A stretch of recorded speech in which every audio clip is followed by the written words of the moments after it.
नमामि शमीशान निर्वाणरूपं विभुं व्यापकं ब्रह्मवेदस्वरूपं निजं निर्गुणं निर्विकल्पं निरीहं चिदाकाशमाकाश वासं भजेऽहं निराकारमोङ्कार मूलं तुरीयं गिराज्ञानगोति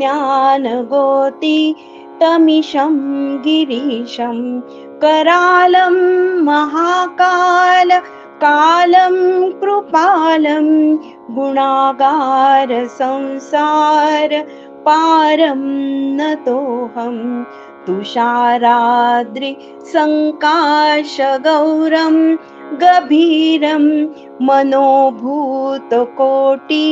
प्रभाश्री शरीरं स्फुरन्मौलिकल्लो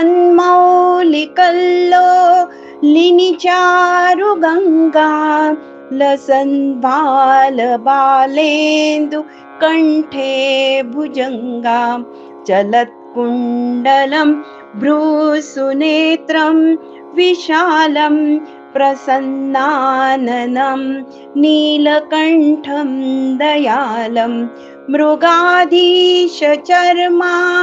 बरभूमुण्डमालं प्रियं शङ्करं सर्वनाथं भजामि। प्रचण्डं प्रकृष्टं प्रगल्भं परेशम् अखण्डम् अजं भानुकोटिप्रकाशं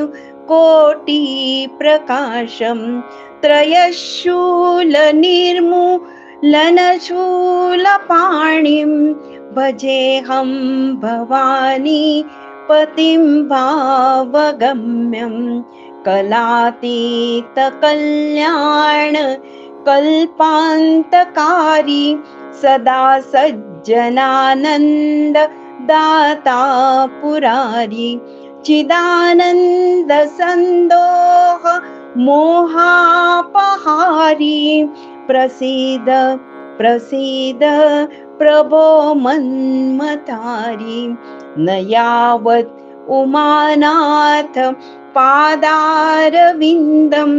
भजन्ति लोके परे वानराणां न तावत् सुखं शान्ति संताप नाशं प्रसीद प्रभो सर्वभूताधिवासम्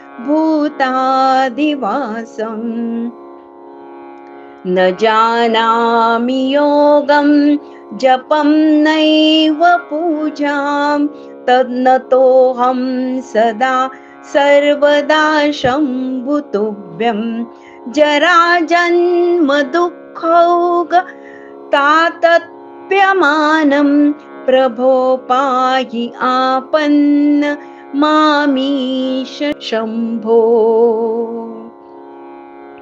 प्रभो पाहि आपन्न मामीश शम्भो। प्रभो पाहि आपन्न मामीश शम्भो।